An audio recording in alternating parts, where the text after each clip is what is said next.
বিশ্ববাসী দেখুন, আমরা পেঁয়াজ লাগাচ্ছি। তো আজ 14ই অগ্রহায়ণ, ইংরেজিতে 30শে নভেম্বর। তো অত্র এলাকার মধ্যে আমাদের এখানে আজকে পেঁয়াজ লাগানো সর্বপ্রথম শুরু হয়েছে। তো প্রথম দিনে দেখতে পাচ্ছেন প্রায় 20-22 জনেরও অধিক শ্রমিক কাজ করছে এখানে। পাংশা রাজবাড়ি থেকে এই চিত্রটা বিশ্ব দরবারে তুলে ধরছি। তো আমরা আশা করি পেঁয়াজের যে দামের বৃদ্ধি ছিল, সবারই কষ্ট হতো, তো সেটা কিছুটা কমে যাবে, কারণ কৃষকদের পেঁয়াজ ঘরে উঠে আসবে। আর কিছুদিনের মধ্যে কিন্তু মূল কাটা পেঁয়াজ চলে আসবে।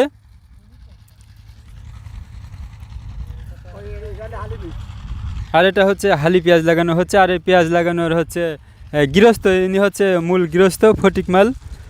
ইনি হচ্ছে আব্দুল গফুর মাস্টারের পিতা মহোদয়।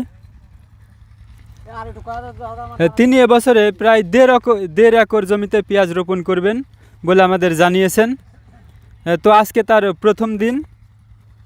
তো আমি কিন্তু সারাদিন মাঠে ঘুরে ঘুরে এই যে কৃষক ভাইরা কিন্তু, আর একটা কথা বলে রাখি, এই যে এখানে এতগুলো মানুষ দেখতে পাচ্ছেন, এরা কিন্তু প্রত্যেকেই হচ্ছে শ্রমিক, প্রত্যেকেই খ্রিস্টান, আবার প্রত্যেকেই কিন্তু গৃহস্থ। তারা কিন্তু সকলেই পেঁয়াজ লাগায়, মানে নিজেরটাও লাগায় আবার অপরেরটাও লাগায়। একে অপরের সহযোগিতায় কিন্তু সবাই চলে। সকলে কিন্তু এরা সকলের তরে। এই জন্য বলা হয় যে এরা প্রত্যেকেই কৃষক, এরাই গৃহস্থ, এরাই শ্রমিক। তো আমি সারাদিন ঘুরে ঘুরে এই তাদের যারা এই পেঁয়াজ লাগায় বা সংঘবদ্ধ হয়ে থাকে বা এককভাবেই থাকুক না কেন, আমি তাদের দ্বারে দ্বারে যাই। তাদের মনোকষ্টগুলো, আক্ষেপগুলো, তাদের বেদনাগুলো, তাদের মনের ভাবগুলো কিন্তু আমি তুলে ধরার চেষ্টা করি। তারাও কিন্তু এই ক্যামেরার সামনে নির্দ্বিধায় বিশ্ব দরবারের মাঝে তারা তাদের কথাগুলো কিন্তু ব্যক্ত করে থাকে। তো আপনারা সেগুলো শ্রবণ করেন, দেখেন, জানেন, বুঝেন। এজন্য আমাকেও আপনারা উৎসাহিত করেন। তো তারাও কিন্তু এক প্রকার তৃপ্ত অনুভব করে। তো এখন থেকে আমি আবারও নতুন করে শুরু করলাম।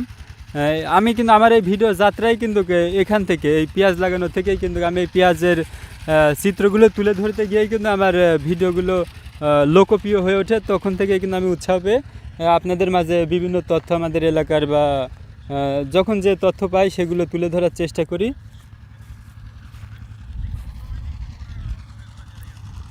তো আমরা একটু কাছ থেকে দেখি যে পেঁয়াজ লাগানোর নিয়মটা কি, আমাদের অঞ্চলে কত দূরত্ব বজায় রেখে পেঁয়াজ লাগায়, কত দ্রুত হাত চালায়, কত দূর দূর ফাঁক থাকে